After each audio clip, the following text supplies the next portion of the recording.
அருகே சமத்துவபுரம் குடியிருப்பு பகுதியில் டன் கணக்கில் குப்பைகளை கொட்டிவிட்டு கிராவல் மண்ணை அள்ளிச் செல்லும் தனியார் டெக்ஸ்டைல் நிறுவனம் மீது நடவடிக்கை எடுக்க பொதுமக்கள் கோரிக்கை விடுத்துள்ளனர். கரூர் மாவட்டம் அரவக்குறிச்சி அடுத்துள்ள மதுரை தேசிய நெடுஞ்சாலையில் RRT என்ற டெக்ஸ்டைல் தனியார் நிறுவனம் செயல்பட்டு வருகிறது. இந்த நிறுவனத்தில் உள்ள குப்பைகளை சமத்துவபுரத்தில் உள்ள குடியிருப்பு பகுதிகளில் டன் கணக்கில் கொட்டிவிட்டு சென்றுள்ளனர். மேலும் JCB இயந்திரம் உதவியுடன் டிராக்டர் வாகனம் மூலம் அங்குள்ள கிராவல் மணல்களை அள்ளிக்கொண்டு டெக்ஸ்டைல் நிறுவனத்திற்கு எடுத்துச் செல்கின்றனர். இது குறித்து காவல்துறை மற்றும் அரசு அதிகாரிகளிடம் புகார் அளித்தும் எந்தவித நடவடிக்கையும் எடுக்கப்படவில்லை என்று கூறப்படுகிறது. எனவே தனியார் டெக்ஸ்டைல் நிறுவனத்தின் அராஜக செயல்பாடுகளை தடுத்து நிறுத்த வேண்டும் என பொதுமக்கள் கோரிக்கை விடுத்துள்ளனர்.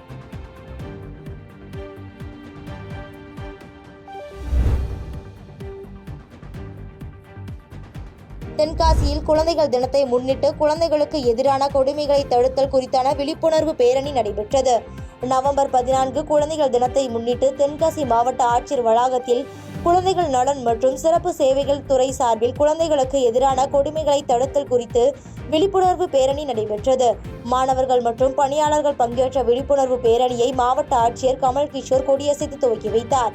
இந்த பேரணியில் மாணவர்கள் விழிப்புணர்வு பதாகைகளை ஏந்தியபடியும் குழந்தைகளுக்கு எதிரான கொடுமைகளை தடுத்து நிறுத்த வலியுறுத்தி முழக்கங்களையும் எழுப்பியும் பங்கேற்றனர்.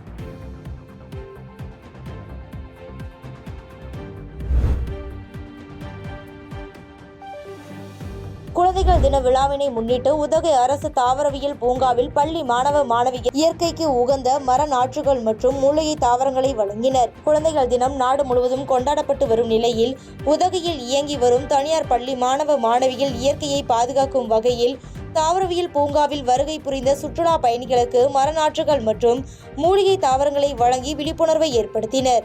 இந்நிகழ்ச்சியை மாவட்ட காவல்துறை கண்காணிப்பாளர் NS நிசா துவக்கி வைத்தார். இதில் 1300க்கும் மேற்பட்ட மரநாற்றுகள் மற்றும் மூலிகை தாவரங்களை பள்ளி மாணவ மாணவிகள் சுற்றுலா பயணிகளுக்கு வழங்கினர்.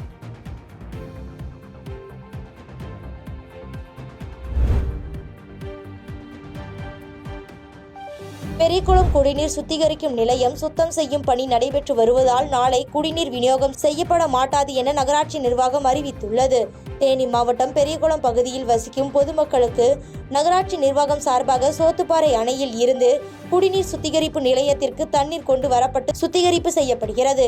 அதனைத் தொடர்ந்து அங்கிருந்து சுத்திகரிக்கப்பட்ட குடிநீர் ராட்சத குழாய் பைப்பு மூலம் பெரியகுளம் பகுதிக்கு வழங்கப்பட்டு வருகிறது. இந்நிலையில் குடிநீர் கொண்டு வரும் பைப் லைன் சேதமடைந்துள்ளதால் தற்போது அவை சீரமைக்கப்பட்டு வருகிறது. அதேபோல் குடிநீர் சுத்திகரிக்கும் நிலையத்தையும் சுத்தம் செய்து வருகின்றனர்.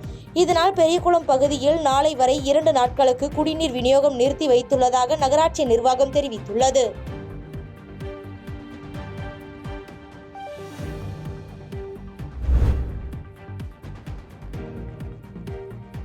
ஓமலூர் ரயில்வே தண்டவாள பராமரிப்பு பணிகள் நடைபெற்று வரும் நிலையில் இருசக்கர வாகன ஓட்டிகள் ஆபத்தை உணராமல் தண்டவாளத்தை கடந்து செல்கின்றனர்.